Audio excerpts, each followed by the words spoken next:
Have you ever witnessed your wife laugh like a teenager again? But not with you. That was the moment everything shifted for me. We were at Binnigan's on a Friday, just a casual night out. The place was loud, televisions buzzing with sports no one was really watching. Laughter spilled over from crowded booths. That kind of Midwestern chaos you grow up believing is normal. And there she was, Harper, my wife of 7 years, leaning forward at the bar, letting out that bright, unfiltered laugh I hadn't heard in months. The kind that made heads turn. But it wasn't me she was laughing with. It was Travis. Her ex, Travis. The cocky one she used to call just a funny mistake from college. The one she said always needed to be the center of attention. The one she swore was ancient history. I stood at our table, half a beer in hand, watching the way she tilted her head toward him, nudged his arm as though they were sharing some private joke. I couldn't hear what he said, but her reaction, throwing her head back as if he had just told the greatest joke in the world, landed like a blow to the gut. I didn't make a scene, didn't storm over or shout across the bar. No, I just sat there, watched, and something cracked open inside me. Later, in the car, it all came out. I drove in silence at first, knuckles white on the steering wheel. She hummed a bit, scrolling through her phone as if nothing had happened, as though we hadn't just experienced 2 entirely different evenings. You seemed pretty happy talking to Travis, I said finally, keeping my voice even. She barely looked up. He's harmless, Caleb. Just being polite. Right? Harmless. I forced a laugh. You sure look like you were having a blast. She sighed. That sigh? The one that says I'm being difficult again. God, Caleb, are we really going to do this? Do what? I asked, eyes still on the road. Turn something innocent into a federal case. It was just a conversation. I bit the inside of my cheek. You laughed like he still had a hold on you. There was a piece of you that caught her attention. She turned toward me, her brow arched. Are you serious right now? You tell me. She stared for a second, then let out a little laugh. Not the good kind, but the dismissive kind. You're being ridiculous. Travis means nothing. He was flirting. I brushed him off. End of story. But it didn't feel like the end. Not to me. We pulled into the driveway, the porch light flickering as though trying to warn me off. She grabbed her bag and slid out of the car before I'd even killed the engine. I sat there for a moment, alone in the silence, watching her silhouette disappear inside our house. That night, lying awake in bed, I kept replaying it in my mind. The way her smile reached her eyes when she looked at him, the ease, the familiarity, the way she looked like someone I hadn't seen in a long time. And I realized something right then. I didn't know who I was to her anymore. Not really. The funny thing is, from the outside, my life looked stable. 39. A decent job managing operations at a packaging plant in Cleveland. A house with a red door. A gas grill out back. Married to the girl everyone said was out of my league. On paper, we were fine, but paper burns easy. And in that bar, watching her laugh at a man she used to sleep beside, I felt like I was standing in the ashes of something I didn't even know had caught fire. I didn't sleep that night. And the next morning, I knew I had to confront the source. Tomorrow, I'd find Travis, and I'd make it clear I wasn't laughing. Not anymore. I found him behind the old cigar bar on Harlow Street. One of those places that tries too hard to feel exclusive, but still smells like cheap scotch and broken promises. He was leaning against a rust-red Camaro that had seen better days, a cigarette in hand. Boots kicked up as if he owned the damn block. Travis. He glanced up slowly, that smirk already forming, as though he'd been expecting me. Well, if it ain't the husband, he said. He said, dragging on his cigarette, his eyes half-lidded as though this were some scene from a movie. I didn't respond at first. I just stood there staring at him, letting the silence weigh heavy between us. I wanted him to feel what I had felt the night before.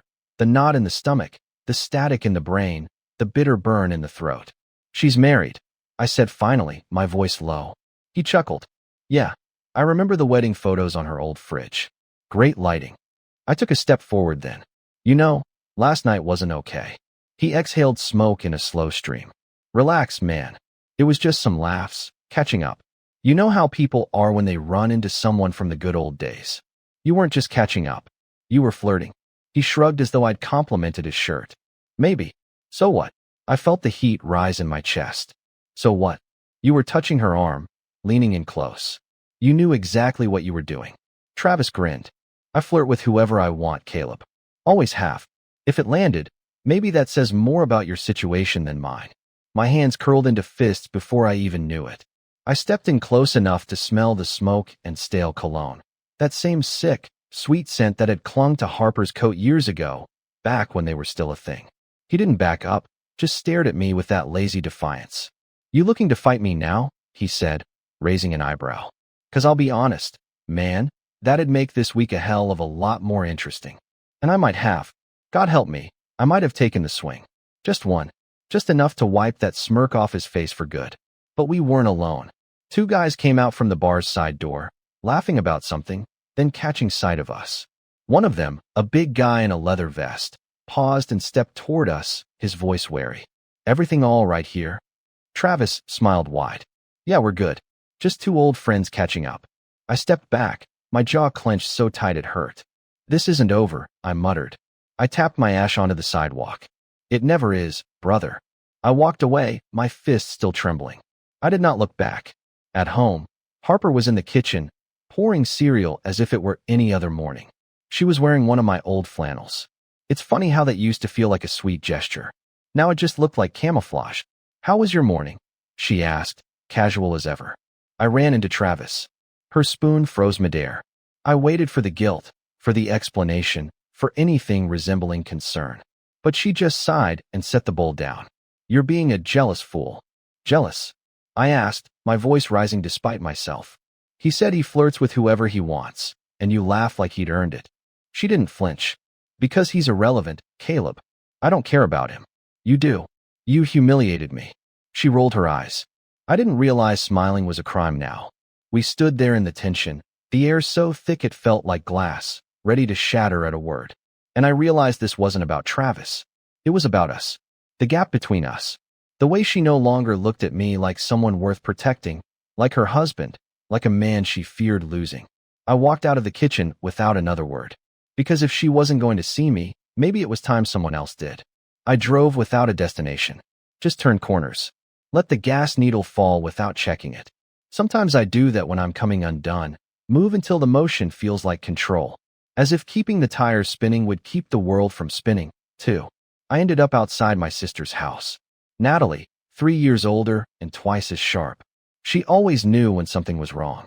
Even before I opened the door, she was already in the kitchen, setting out 2 mugs as though she'd read it in the sky. "Coffee or bourbon?" she asked without turning. I dropped onto the stool by the counter and rubbed my face. "Don't make me choose." She slid the coffee across anyway, her hands gentle, but her eyes locked on mine. "All right, talk." So I did. I told her everything. About the bar, about the laugh, about Travis and that smug grin, about Harper brushing it off as though I were imagining it all. When I reached the part where Harper called me jealous, Natalie's expression hardened. Her jaw tightened, just as it used to when someone messed with me back in high school. "Jealous?" she echoed, almost spitting the word. "No, Caleb. You're not jealous. You're betrayed." That word clung to my ribs like ice. I shook my head slowly. "She thinks I'm overreacting." Natalie leaned in. "You're her husband, not a spectator. You saw something real. Don't let her convince you otherwise." I stared into my coffee for a long minute. It's not even about Travis. It's that she didn't care what it did to me. Like I was optional. Natalie's voice dropped low. "Family doesn't laugh like that in someone else's face. Not while you're watching." I didn't respond.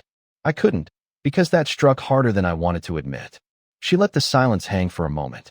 Then she stood, crossed to a drawer, and pulled out her phone. Scrolling briefly, she said without looking up, "I've got an idea." I glanced over. "Oh." She tapped the screen, smirking now as though she were 10 steps ahead. "You remember Elise?" The name landed like a warm memory wrapped in a warning. Elise, my college girlfriend, the one who could read my moods just by the way I opened a door. Soft smile, clever eyes, a laugh that never needed an audience. "Elise from Colia?" I asked, brow raised. Natalie nodded. "She and I stayed in touch. You two were good together before, well, life. She's single. And get this, she's in town." I sat back. "What's your angle, Nat?" She leaned forward, a mischievous fire in her eyes.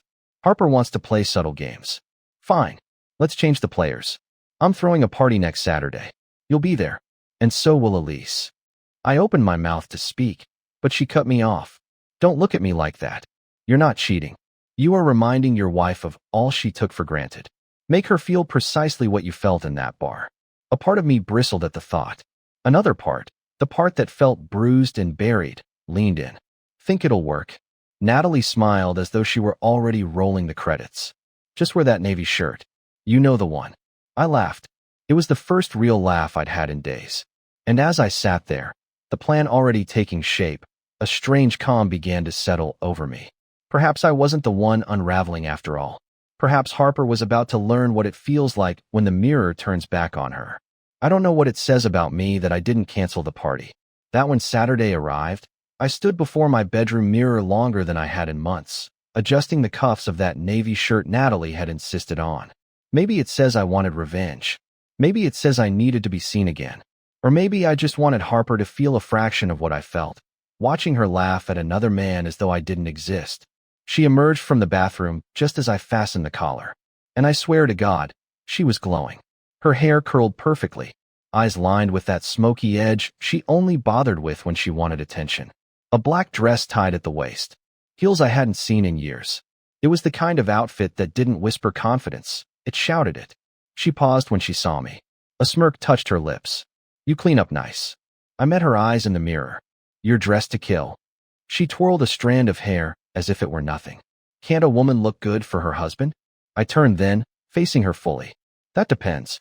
Am I still your husband, or just someone you share closet space with? She didn't answer. She simply walked past me, the scent of her perfume trailing behind like a challenge. Let's not start something tonight, she said over her shoulder. Let's just have fun. That's when I knew. She knew about Elise. Somehow Natalie had told her, or perhaps Harper had sensed it. Women like her always sense shifts in power. She was not nervous about tonight. She was ready. And that black dress, that was not for me. It was armor. The party was already buzzing when we arrived at Natalie's. Music played low, glasses clinked, people spilled out onto the back patio beneath strings of warm Edison bulbs. Natalie greeted Harper with a hug, but shot me a look over her shoulder that said, "Brace yourself." Then, like clockwork, Elise walked in, and my breath caught. She had not changed much, perhaps a little older around the eyes, but still with her warm smile, her burgundy dress, her hair tucked loosely behind one ear. And when our eyes met, something old lit up in both of us. She walked straight over and gave me a hug that lingered one heartbeat longer than it should have. "Caleb," she said, pulling back. "You look solid." I laughed. That was the nicest thing anyone had said to me all year. Still charming, I see. Her voice was light, but her eyes were curious and open. Harper stood a few feet away, talking to some man from Natalie's work, but she was watching. Oh, she was watching. Her hand kept brushing her hip, adjusting her dress as though it had betrayed her somehow. I leaned in closer to Elise. "Want to grab some air?" She smiled. "Sure." We stepped outside, our shoulders touching as we moved through the crowd. I could feel Harper's gaze burning a hole through my back. That was when it struck me, how calm I felt. Not smug, not triumphant, just steady, as if the storm had passed and I was standing in the clear. Elise and I leaned against the porch rail, talking easily, as though no time had passed at all. She touched my arm once and laughed softly. I did not force it. I did not need to. Behind me, Harper remained alone, her drink untouched, her eyes locked on us. She looked beautiful and furious. And just like that, the game changed. The moment I stepped back inside with Elise at my side, I knew Harper would strike. She was standing by the kitchen island, still clutching that same glass of rose. She had not taken a sip from her glass all night. Her posture was too perfect, her chin tilted just enough to suggest control. But her eyes were fixed on me like a laser. She smiled when she saw us. Not a warm smile, but a surgical one. And then Travis walked in. I hadn't even known Natalie invited him. Yet there he stood, wearing the same smug grin as if he could scarcely believe his luck. He spotted Harper instantly. She waved him over as though hailing a cab. He came. I froze mid-step. She did not say a word to me, just turned to him, whispered something I could not hear, then laughed again. It was the exact same laugh from the bar, the one that used to be mine. Elise gently squeezed my arm. "Want to leave?" I swallowed. "Not yet." We drifted toward the other end of the room while Travis and Harper put on a show. At one point, he leaned down as if telling her a secret. She leaned back in mock shock, eyes wide, then giggled and placed her hand on his chest like a punctuation mark. People noticed. Natalie noticed. Even the man by the record player looked as though he wished to disappear. And then it happened. Harper turned, caught my eye, and smiled sweetly, deliberately. Then she pulled Travis close by the collar and kissed him quickly, but not quickly enough. It was not a drunken stumble. It was not a dare. It was a message. I did not react at first. I did not blink. I simply stood there with Elise beside me, every nerve in my body humming like a live wire. Elise shifted. "Caleb, I'm fine." "You're not." I forced a breath. "Let's get out of here." We did not say goodbye. We just walked out into the cold. My chest was tight, my steps stiff, but I did not let it show. We got into my car. The air inside was still warm from the sun earlier, yet it felt like ice against my skin. Elise watched me start the engine, her voice soft. She knew exactly what she was doing. I nodded. Doesn't mean it didn't hurt. I looked at her then. Really looked at her. The lines at the corners of her eyes, the quiet understanding in her gaze. At the corners of her eyes, a quiet understanding rested upon her face. There was no judgment, only presence. And in that moment, the calm within me finally fractured. I did not cry. I did not raise my voice. I simply drove. We arrived at her place, a quiet second-story apartment above a bookstore, the kind of space that carries the scent of lavender and ink. She handed me a glass of water, set it down, and placed her hand over mine. "Stay," she said. And I did. That night, I was not seeking revenge. I was not attempting to match Harper's move. I was not even certain what I wanted. But when Elise leaned in and kissed me, it did not feel like a message. It felt like remembering the person I used to be. I did not hurry home the next morning. The streets were still damp from the night's rain, glistening in that soft, silver way they do when everything is too quiet. I sat in my car outside our house for 15 minutes, the engine running, my hands resting loosely on the wheel, just watching the windows. One curtain stirred. She was awake. I thought I might feel shame, perhaps regret, but I did not. I only felt finished. The moment I stepped inside, I could sense it. The air was charged. She was already waiting, still in her robe, her hair tied back too neatly, as though she had been rehearsing this. She did not even allow me to remove my coat. "Where were you?" I closed the door gently. "You already know." She crossed her arms, that familiar fire returning to her voice, though it flickered. Beneath the surface, there was panic. "I deserve an answer, Caleb." I met her eyes, calm and steady. I was with Elise. Her lips parted slightly, as if she could not believe I had spoken the words aloud. She drew a breath, and then it struck her. "You slept with her." Her voice cracked on the final word. I nodded once. No cruelty, no apology, and that was when the performance began. She laughed, but it held no humor. It was desperation dressed as pride. "You actually did it. You couldn't handle a harmless moment with Travis, so you went and, God, you're pathetic." I set my keys down. Upon the entry table, "You kissed him in front of me." I was upset. "You were rehearsed." Her voice pitched upward, hands flailing as though she could no longer contain the words. "You're unbelievable, Caleb. Do you have any idea what you've done to us?" I stepped forward. "No. Do you? You call me a jealous fool. You laughed in my face. You let another man put his hands on you as if I weren't standing right there. You opened that door." She fell silent, so I continued. "You wanted a reaction. You got it. You didn't just humiliate me, Harper. You erased me. And now that I'm not groveling to fix it, you can't handle that." She blinked rapidly, as though fighting back tears. "Is this it?" she whispered. "Is that what all of this was leading to?" I stared at her for a long moment before answering. "You pushed me away, over and over. And I finally stopped coming back." Silence. She turned, paced toward the hallway, then spun back, her voice raw now. "You think she's going to make you feel better? That this is some clean slate?" I shook my head. "I don't know what this is yet. But I know what this," I gestured between us, "has become. A game. And I'm not playing anymore." She leaned against the wall, shoulders slumped as if the air had been let out of her. "So what now?" I walked past her, headed for the bedroom. "Now we stop pretending. I'm getting the paperwork started this week." She didn't follow. She didn't scream. She didn't throw anything. That frightened me more than if she had, because it meant she knew. She'd lost the grip she thought she'd never loosened. And I wasn't sorry. Not for Elise. Not anymore. 2 days later, The papers sat on the dining table, still untouched. I'd left them there on purpose, not as a threat, not as a message, but simply as truth. I came home from work and found Harper sitting across from them, arms folded, a full glass of wine before her, untouched. Her makeup was gone, her hair pulled back. No black dress, no rehearsed smile. Just Harper, tired, worn, and finally stripped of pretense. She did not speak at first, only nodding toward the papers. So that is it. I dropped my keys into the bowl. You knew it was. She watched me closely. You really intend to build a life with her? I looked up. No idea. Her eyes narrowed. But you are done with this one? I nodded. She stood, walked to the window. You know, I never planned to kiss him. I did not answer. I only wanted your attention.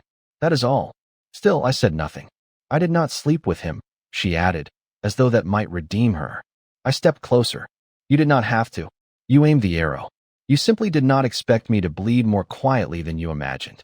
Her jaw tightened. So this is punishment. No, this is consequence. She turned now, arms at her sides. You are not innocent, Caleb. You walked out with her. You stayed gone. You kissed him first, and you slept with her. I leaned in, my voice quiet but firm. You lit the match. You do not get to be shocked when the house catches fire. She stared at me as though she no longer recognized me. Perhaps she did not. Perhaps I did not either. Do you love her? She asked. No, I answered honestly. But she reminded me of who I was before I began shrinking to keep this marriage standing. That struck her. Her shoulders dropped. Her eyes welled, but she blinked the tears back. I did not think you would really go through with it. She whispered. I know. She looked down at the papers, her hands trembling now. Is there truly no way back from this? I let the silence answer for me. Because sometimes when you open a door, you do not merely let something out. You let something in. And it changes the entire temperature of your life. At last she picked up the pen, stared at it, spun it slowly between her fingers. I wish I had not laughed, she said quietly. I met her eyes. I wish I had not needed you to stop. And just like that, it became real. We were ending. Not in fire, not in fury, simply in fact. She slid the papers forward. I will have my attorney review them. I nodded. That is fair. We remained there a moment longer. No touch, no farewell. Just two people who had ceased pretending. She left the room, and I did not follow, for some boxes, once opened, never close again. I heard nothing from Harper for 3 days after she delivered the papers to her lawyer. The house grew quieter than it had ever been. Not the kind of silence that invites peace, but the kind that leaves a ringing in your ears. I stayed mostly at my sister's or at Elise's apartment. It was not yet official, but the lines had been drawn. Then Saturday arrived. The day of the final mediation. No lawyers were present yet. Only a neutral third party and two people who had once been everything to each other, now reduced to negotiating terms like business partners dividing a failed venture. We met in a modest downtown office. Neutral colors, scented hand sanitizer, a fake plant in the corner. Harper entered dressed sharply, a gray blazer, black trousers, heels that echoed down the hallway like punctuation marks. She was polished once more, guarded. She gave me a nod, without a smile. The mediator introduced herself, speaking of keeping matters amicable, and I scarcely heard her. My eyes remained fixed on Harper, trying to decipher what still lay behind her expression. She never looked at me directly. The meeting was civil, structured, almost mechanical. Who keeps what? Who moves out? What to do about the lease? No children, no shared debt, only fragments of what we once were. But then, at the end, Harper finally spoke without prompting. I don't think you understand what you are doing, she said, her voice controlled yet strained. You are burning everything down over one mistake. One kiss. I asked, is that how small you have made this in your mind? She flinched. It was not just the kiss. It was everything after you left. You did not even fight for us. I leaned forward. You wanted a reaction. I gave you distance. That was not abandonment. Harper, that was an act of mercy. You slept with her. You kissed him. I never believed you would truly follow through. And there it was, the unvarnished truth. She had assumed I would spiral downward, orbiting her as I always had. That regardless of her words or actions, I would return, mend what was broken, plead for forgiveness. But I did not. And she despised that more than the infidelity, more than the legal documents. She loathed the loss of control. I rose then, quietly straightening my jacket. This was never about Elise. It never was. This is about your belief that I would remain, no matter how you made me feel. For the first time throughout our entire meeting, she lifted her eyes to meet mine. Truly looked, and what I saw was not anger. It was fear. Do you love her? She asked once more. Perhaps, I replied softly, but I certainly do not love what we became. Her lips parted, yet no sound emerged. I left the building without waiting for her reply. Outside, the sun shone brightly. People moved along the sidewalk as though nothing had shifted, yet everything was altered. And this time, I would not return. It was meant to be a quiet evening. Elise had invited me over. Just a simple dinner, no agenda, no weighty conversations. She prepared lemon pepper chicken and steamed green beans, played a vinyl record I did not recognize, yet it felt perfectly suited to the moment. Her apartment carried the scent of rosemary and something sweet, elusive, and unnamed. But halfway through dessert, my phone illuminated. A message from Harper, "We need to talk." I made a mistake. I gazed at the screen for a long while. Elise did not ask. She did not need to. She simply said, "If you go, be certain it is not out of guilt."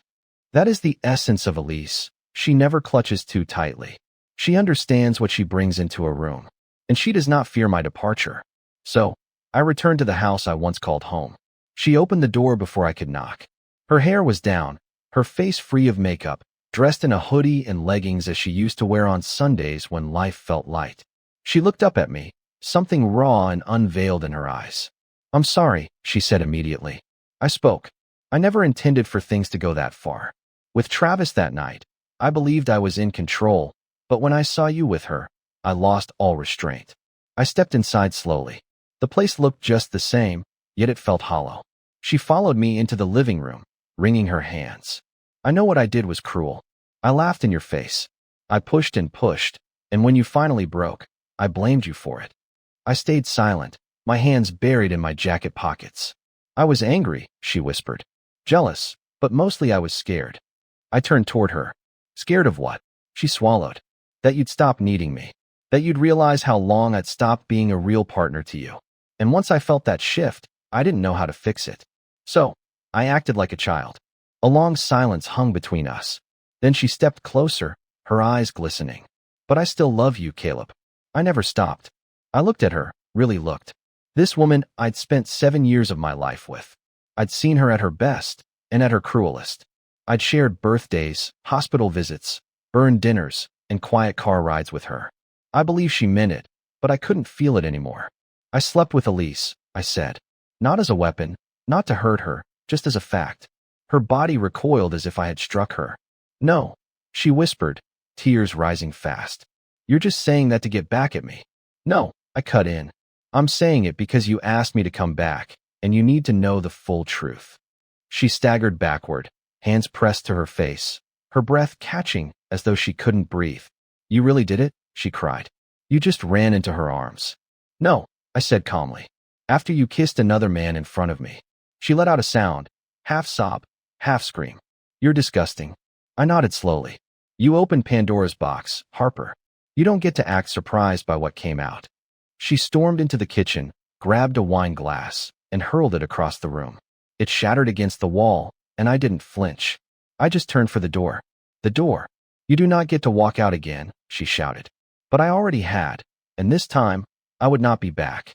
I moved out the next morning. I did not pack much, only the essentials, a few changes of clothes, my grandfather's watch, and a photograph of my father and me on the lake from years ago. The rest could stay. Harper did not stop me. She did not even come downstairs. I heard her door close as I carried the last box out, and that was the final note of a song that had long since ceased making music. Elise opened her door before I even knocked. She asked no questions, only pulled me into an embrace and let me remain there a while. There were no expectations, no conditions, just space and warmth. The next few weeks passed like molasses, slow, quiet, strange. I signed the divorce papers in a courthouse that smelled of stale air and paperwork. Harper did not appear, her lawyer delivered them. I stood before the clerk, pen in hand, and when I signed the final line, I felt neither relief nor sadness. I felt like a man waking from anesthesia. That night, Elise and I sat on her small balcony with mugs of tea, the city glowing around us. She curled her legs beneath her, the blanket drawn up to her chin. I had said little since signing. Finally, she spoke. So, how does it feel to be free? I gazed out at the skyline. Strange. As though I am still wearing a shirt that does not fit. She nodded. It will loosen. I turned to her. Do you think this, us, is real? Or is it just me trying to outrun what I left behind? She did not answer immediately. Then she said, I think sometimes we must lose ourselves completely to remember who we were meant to be. I let that linger, because she was right. And perhaps I was not yet ready to define us. But for the first time in years, I was not merely surviving. I was choosing. Weeks turned into a couple of months. I settled into a rhythm. Back at the gym, back to journaling. I even joined a friend's weekend hiking group. Elise. I took it slow. There were no labels, no pressure. Just two people with a shared history, attempting to write something new. Then, one night, out of nowhere, I received a text. Harper, I miss you. I made a mess. If you ever feel like talking, I stared at it for a long time. Not with anger, not with temptation, but with reflection. I did not respond, not out of spite, but out of peace. Because when someone shows you who they are in the dark, you do not forget it in the daylight. A few days later, I found myself driving past our old neighborhood.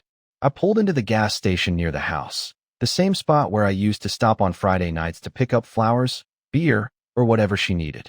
This time, I simply filled the tank, paid, and stood there. And I said goodbye, not to her, but to the man I used to be, when I thought that being quiet was the same as being strong, to the husband who allowed himself to disappear just to keep something broken looking whole. I drove off, and I did not look back. Later that night, Elise made dinner again. Nothing fancy, just pasta, garlic bread, and that little candle she always lights. She caught me staring at her from across the table. What? She asked. I shook my head and smiled. Nothing. I'm just glad I found my way back to you. She raised her glass to second chances. I touched mine to hers, to knowing when to stop knocking on closed doors. No, I am not bitter. I am not wounded. I am simply new. And if you have been there, if someone laughed in your face while you were breaking inside, just know this, you do not need to burn bridges. Sometimes, you just need to stop rebuilding them. Tell me in the comments, have you ever walked away from someone who took you for granted? I will be in the replies.